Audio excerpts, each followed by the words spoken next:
Welcome sa Tagalog Horoscope, ang iyong gabay sa pang-araw-araw na buhay. Hatid namin ang pinakadetalyadong horoscope na magsisilbing gabay mo sa pera, trabaho, pag-ibig, kalusugan, at swerte. Naway magtagumpay sa buhay ang lahat ng ating tagapakinig at subscribers sa buong mundo. Maraming salamat sa pag-subscribe at tanggapin ang siksik, liglig, at umaapaw na biyayang hatid ng Tagalog Horoscope. Narito ang iyong pang-araw-araw na horoscope para sa Virgo. Ngayong araw, mararamdaman mo ang isang banayad, ngunit makapangyarihang enerhiya na bumabalot sa iyong buong pagkatao, Virgo. Ang enerhiyang ito ay tila musika na sumasabay sa tibok ng iyong puso, nagdadala ng kalinawan sa iyong isipan at direksyon sa iyong mga gawain. Habang ang buwan ay nananatili sa iyong tanda, may malalim na pakiramdam ng pagkakaayon sa iyong sarili at sa universo. Ito ay isang bihirang pagkakataon upang maramdaman ang matinding koneksyon sa iyong panloob na pagkatao. Samantalahin mo ito upang mas mapalakas ang iyong kumpiyansa sa sarili at muling pagtibayin ang iyong mga layunin sa buhay. Ang kakayahan mong magdala ng katahimikan at kapanatagan sa anumang sitwasyon ay isa sa iyong pinakamagagandang katangian.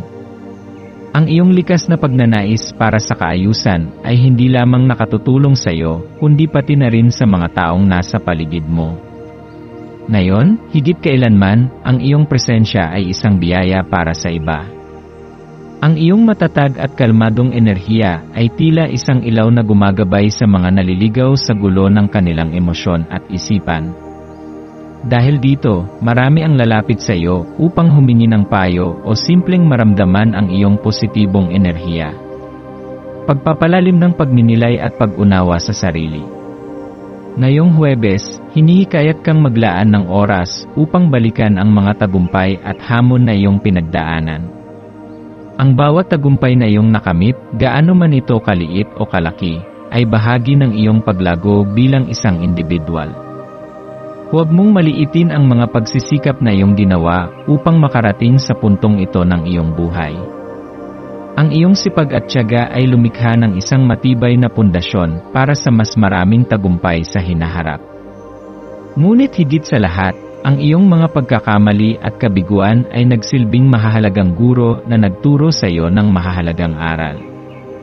Huwag kang matakot na balikan ang mga panahong ikaw ay nadapa, sapagkat ang mga ito ay nagpanday sa iyong tapang at determinasyon. Ang pagninilay ay hindi lamang tungkol sa pagpapahalaga sa mabubuting sandali, kundi pati na rin sa pagtanggap ng iyong kahinaan at paggamit nito upang mas maging matatag. Maaari kang maglaan ng ilang minuto upang umupo sa isang tahimik na lugar at tanungin ang iyong sarili, ano ang mga bagay na pinasasalamatan ko ngayon? Ano ang mga bagay na natutunan ko sa aking mga nakaraang karanasan? Ano ang mga pangarap na gusto ko pang abutin? Sa pamamagitan ng ganitong klaseng pagninilay, mas makikilala mo ang iyong sarili at mas mapapalakas mo ang iyong pananaw sa buhay. Pagtatakda ng mas malinaw na direksyon. Ngayong araw, hayaan mong ang kalinawang dala ng buwan ay gabayan ka sa paggawa ng mahahalagang desisyon. Ito ay isang magandang pagkakataon upang pag-isipan ang iyong mga pangmatagalang plano at tukuyin kung alin sa mga ito ang tunay na nagpapaligaya sa iyo. Minsan, sa sobrang pagiging praktikal, nakakalimutan mong bigyang pansin ang iyong sariling kaligayahan. Subukan mong pag-isipan kung paano mo mapapagsama ang pagiging organisado at lohikal sa paghabol ng iyong tunay na mga pangarap. Huwag kang mag-atubiling sumubok ng mga bagong bagay o lumihis ng bahagya sa iyong nakasanayang direksyon. Ang pagiging masyadong nakatutok sa detalye ay maaaring maging hadlang minsan sa iyong personal na paglago.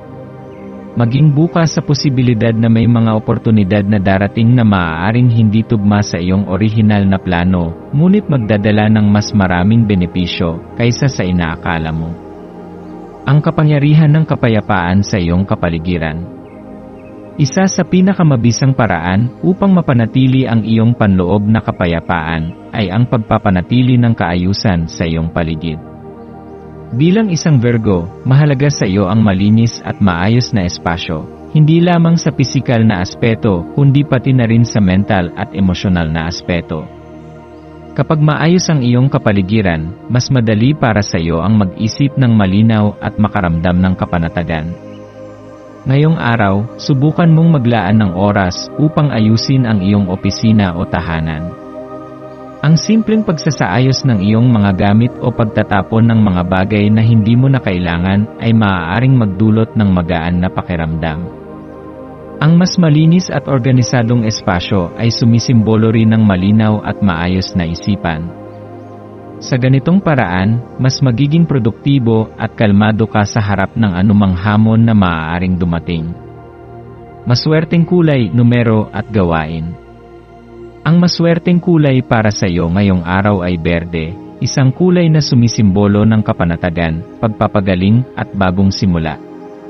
Isuot o gamitin ang kulay na ito upang mapanatili ang positibong enerhiya sa iyong paligid.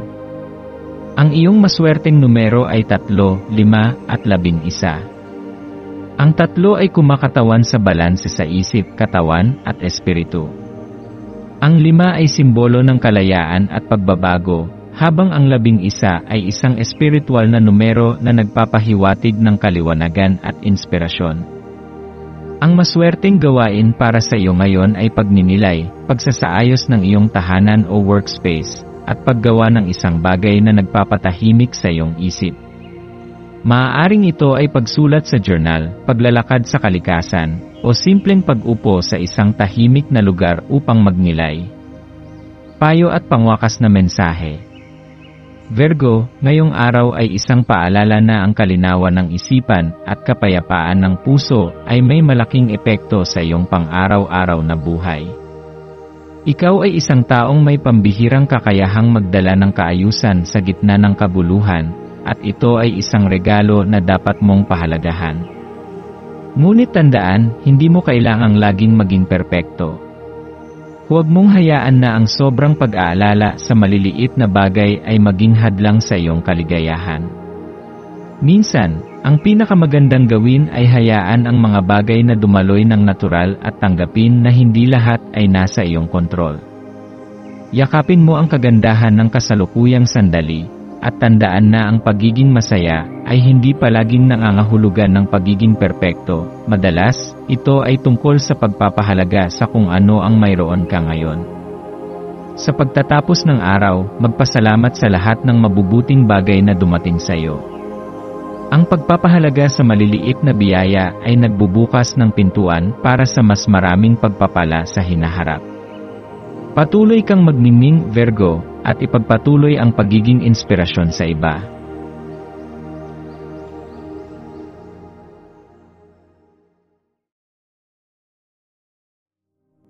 Tayo ay magkaroon ng kaunting sandali upang ipagdasal ang lahat ng mga dalangin ng ating mga subscribers, na sana'y matamo nila ang kanilang mga pinapangarap sa buhay, magandang trabaho, mabuting kalusugan, payapa at masayang pamumuhay, at siksik, liglig at umaapaw na biyaya at kayamanan. Ipinagdarasal namin ng mataimtim ang lahat ng mga komento sa nakaraang video, at hinihiling namin, Panginoon, na pagpalain mo ang ating mga subscribers ng masayang buhay sa mundong ibabaw. Maraming salamat po. Maraming salamat sa panonood ng iyong horoscope ngayon araw. Naway gabayan ka ng mga bituin sa iyong landas. Huwag kalimutang mag-like, share, at subscribe para sa iba pang cosmic na kaalaman. Hanggang sa muli, manatiling konektado sa universo.